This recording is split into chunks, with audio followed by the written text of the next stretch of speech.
지난 주말 뉴욕 증시는 2월의 첫 번째 거래일을 기분 좋게 급등세로 마감했습니다. 이날 발표됐던 경제 지표가 참 많았는데요. 대체로 긍정적인 결과가 나오면서 지수의 상승을 주도했습니다. 특히 관심을 모았던 노동부의 고용지표 발표됐습니다. 1월에 취업자 수가 나왔는데 15만 7천 건이 증가한 것으로 나타났고요. 이와 함께 1월의 소비심리지수 역시 73.8을 기록해 시장 전망을 웃돌았습니다. 상무부가 집계 발표한 12월의 건설 지출 역시 0.9%가 증가했고 제조업 지표 역시 긍정적으로 나오는 모습이었는데요. 이런 결과들 속에서 다우존스 지수가 5년 3개월 만에 14,000선을 돌파했습니다. 종가를 함께 확인해 보겠습니다. 1.08% 오른 14,009포인트의 거래가 마감됐는데요. 일간 차트의 등락까지 함께 살펴보겠습니다. 장중 계속해서 상승권에서 흐름을 이어갔다는 점을 알 수 있습니다. 고점 라인에서 횡보를 하면서 거래가 마감됐는데요. 1% 넘게 올랐습니다. 업종별 등락까지 살펴보겠습니다. 전 업종이 올랐고 1%가 넘게 올라간 업종이 많은 그런 모습이 기록돼 있습니다.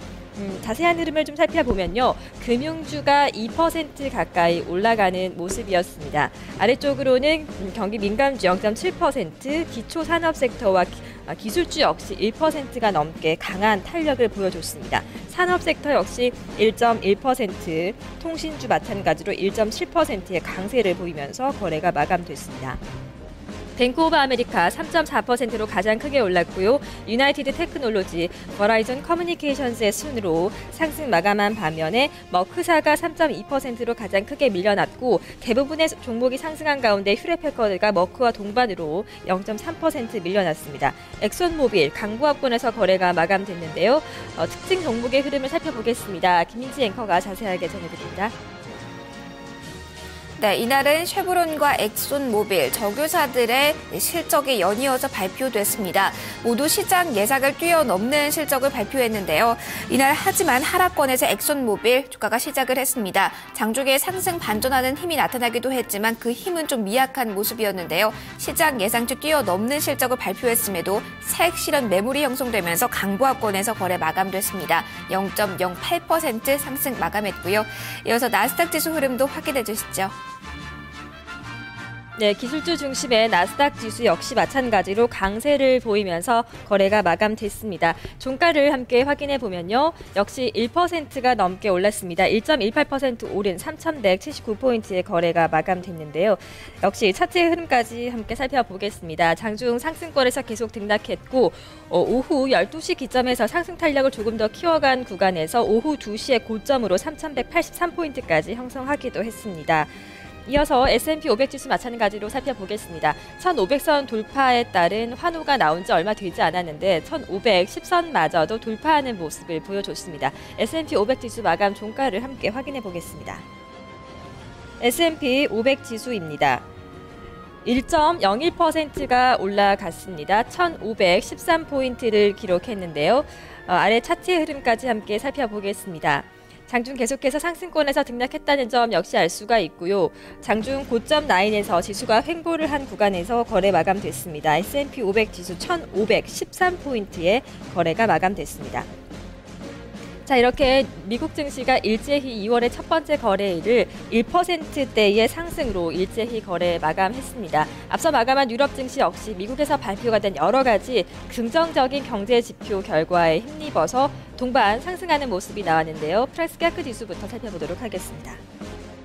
역시 1%가 넘게 올라갔습니다. 1.1%의 상승 3,773포인트의 거래 마감했고요. 차트의 등락까지 살펴보겠습니다. 데일리 차트를 좀 살펴보도록 하겠습니다. 자세한 흐름을 살펴보면요. 역시 상승권에서 계속해서 등락했다는 점을 알 수가 있고요. 오후장 접어들어가면서 고점을 조금 더 높여간 구간에서 상승 마감했습니다. 종목별 움직임도 좀 자세하게 살펴보도록 하겠습니다. 금융주들의 강세가 두드러졌습니다. 프랑스 증시 내에서는 크레딧 아그리콜이 3%가 넘게 올라갔다는 점을 알 수가 있고요. 다른 금융 종목들도 흐름이 좋았습니다. 소시에테 제네럴과 BNP 파리바가 나란히 1%대 상승을 기록했는데 이외 어떤 종목의 흐름이 특징적이었는지 살펴보겠습니다. 김민지 앵커가 자세하게 전해드립니다. 네, 특징 종목으로는 루이비통 살펴보도록 하겠습니다. 하락권에서 이날 거래가 시작이 됐지만 이날 상승 쪽으로 방향을 틀었고요. 상승권에서 거래가 마감됐는데요. 실적이란 재료를 가지고 움직였습니다. 올해 매출액 전망치도 시장 예상보다 높게 제시했다는 점 호재가 됐고요. 중국 시장이 살아나면서 중국발 매출도 늘어날 것이라고 주가에 이런 기대감들이 반영됐습니다. 0.72% 상승으로 거래 마감을 지었습니다. 나머지 유럽 증시 마감도 확인해 주시죠.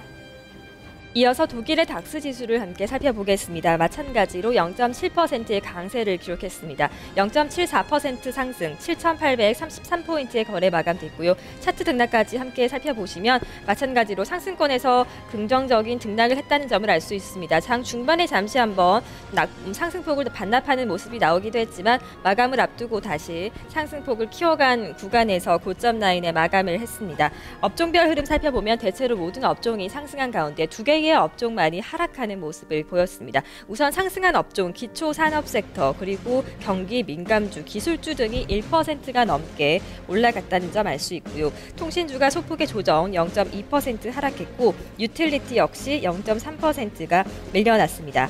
주요 종목들 움직임 살펴보면 인피니온 테크놀로지 3%가 넘게 올랐고요. 아디다스와 폭스바겐 그리고 henkel사 등의 순으로 상승 마감한 반면에 하락한 종목들 살펴보겠습니다. 통신주들이 좀 부진했습니다. 시멘스가 0.6%가 밀려나는 모습이었고 다른 또 통신주인 도이체텔레콤 역시 0.19%대의 낙폭을 기록하면서 거래가 마감됐습니다. 자, 영국의 푸츠백 지수까지 함께 살펴보도록 하겠습니다. 마찬가지로 상승권에서의 긍정적인 흐름을 이어가면서 거래가 마감됐습니다. 1.1%의 상승, 6,347포인트의 거래 마감됐고요. 차트 등락까지 살펴보겠습니다. 오후장 접어들어가면서 상승 탄력 더욱 키워가면서 고점 라인에서 마감했다는 점 알 수 있습니다. 영국의 푸츠백 지수 역시 긍정적인 흐름 1%대의 상승을 보이면서 거래가 마감됐습니다. 업종별 전 업종이 상승하는 모습이었습니다. 역시 1%대로 올라가는 업종들이 참 많았는데요. 자세한 흐름을 살펴보겠습니다. 경기 민감주 1.6% 올랐습니다. 기초 산업 섹터와 기술주는 2%대로 뛰어오르는 긍정적인 모습이 나왔고 나머지 종목들도 1% 안팎의 상승폭을 기록하면서 거래가 마감됐습니다. 주요 상승한 종목들을 살펴보겠습니다. 툴로이 오일 3.6%가 올라갔고요. 암홀딩스, 리오틴토 등이 3% 안팎의 긍정적인 상승세였습니다. 독일 증시와는 좀 반대로 프랑스 증시와는 좀 반대로 금융주가 좀 약세를 기록했습니다. 롤스뱅킹그룹 0.04% 하락했고 바클레이즈 0.3%가 내려갔는데요. 이 밖에도 로열 뱅크 오브 스코틀랜드 역시 하락권에서 거래 마감되는 모습이 포착됐습니다. 자, 이렇게 유럽과 미국 증시가 일제히 상승세를 기록하면서 거래 마감했습니다. 상품 시장의 결과까지 살펴보겠습니다. 달러 인덱스입니다. 0.1% 내려간 79달러 14센트의 거래를 마감했습니다. 유가 동향을 살펴보겠습니다. 먼저 WTI 0.3% 올랐는데요. 97달러 77센트의 거래 마감했고요. 브렌트유는 1%가 올라가면서 116달러 선에 거래 마감됐습니다. 금값 동향까지 살펴보겠습니다. 금값은 0.5% 오른 1,670달러 60센트의 거래가 마감됐습니다. 글로벌 장마감 동향이었습니다.